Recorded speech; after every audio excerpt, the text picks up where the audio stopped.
আসসালামু আলাইকুম। তো কেমন আছো তোমরা? আশা করি আল্লাহর রহমতে অনেকটাই ভালো আছো। আল্লাহর রহমতে আর তোমাদের ভালোবাসায় আমি অনেকটাই ভালো আছি। তাই তো তোমাদের জন্য নিয়ে আসলাম অহনা গল্পের আরো একটা পর্ব। তো আর বেশি কথা না বলে চলো আমরা গল্পটা কন্টিনিউ করি। মাহমিদ অহনার দিকে তাকায় আর বলে, আচ্ছা, মৃত মানুষ কি ভালোবাসার অধিকার রাখে? অহনা এমন প্রশ্ন শুনে উত্তর খুঁজে পায় না। নিবাক দৃষ্টিতে তাকায় মাহমিদের দিকে। মাহমিদ আবারও বলে, মৃত মানুষের কি কষ্ট হয়? অহনা এবার উত্তর দেয়, ভালোবাসার অধিকার সবার আছে, কষ্ট সবারই হয়, কিন্তু তুমি এসব বলছো কেন? মাহমিদ বলল, আমার না খুব কষ্ট হচ্ছে। অহনা বলল, দূর বোকা, তুমি কি আর? এই বলে অহনা থেমে যায়। নীরবতা ঘাস করে নেই তাকে। বুকে কেমন চিনচিন ব্যথা করছে, কেমন একটা হাফসারা ভাব তার মনকে বিষিয়ে তুলে। যেমন আমাদের কাছ থেকে আমাদের শখের জিনিসটা কেউ নিয়ে গেলে যেরকম একটা অনুভূতি কাজ করবে, ঠিক তেরকমই অহনার মনে হচ্ছে খুব কাছের একটা জিনিস ও হারাতে যাচ্ছে, কিন্তু কি সেটা অহনা বুঝে উঠতে পারছে না।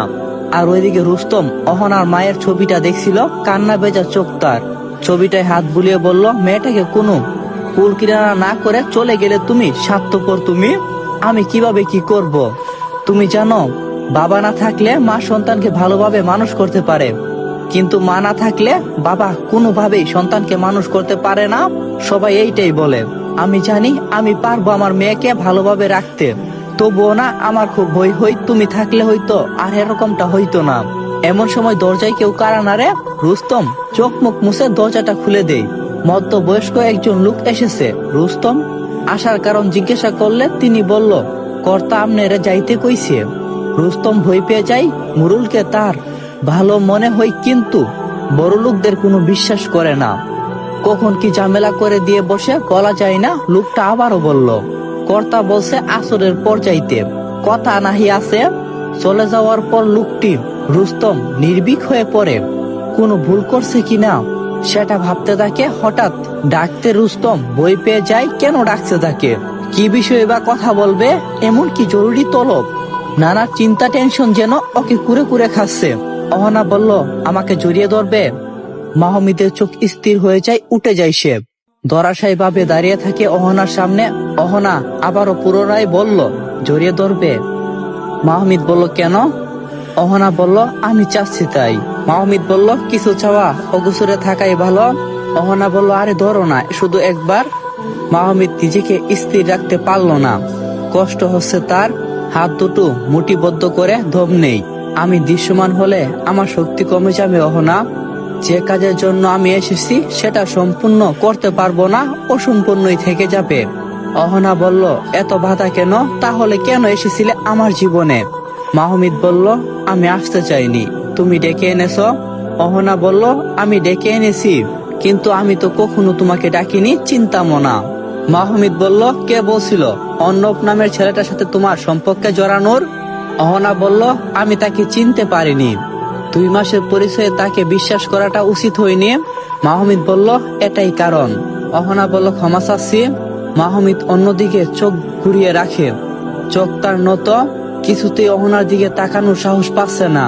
গাল বেয়ে কয়েক ফোঁটা অশ্রু গড়িয়ে পড়ল। মানুষ কত সহজে হারিয়ে যায়। যাকে নিয়ে বাঁচে থাকার স্বপ্ন দেখে সে হারিয়ে গেলে কাকে নিয়ে বাঁচবে তারা? অহনা আজকে খুব করে কান্না করছে। কোনো মতে নিজেকে সামলিয়ে নাক টেনে টেনে বলল, তোমার এত কষ্ট কিসের? আমাকে বলো মাহমিদ। মাহমিদ বলল, আমার জীবনে কোনো কষ্ট নাই, জীবনে কোনো আফসোসও নাই। শুধু শুধু বলে থেমে যায় মাহমিদ। অহনা বলল, শুধু কি? এটাই তো বলবে তুমি একজন ম্যাজিশিয়ান, তুমি ম্যাজিক করে সব করতে পারবে। আমি জানি, আমার আগেই মনে হয়েছিল তুমি ঠিক বলছো। মাহমিদ অহনার দিকে চেয়ে থাকে। হ্যাঁ, তুমি ঠিক, ঠিক তুমি। আমি একজন ম্যাজিশিয়ান, আমি জাদু জানি। অহনা বলল, তাহলে এত কষ্ট কিসের? তুমি কাঁদছো কেন? চোখের পানি কখনো মিথ্যা হয় না।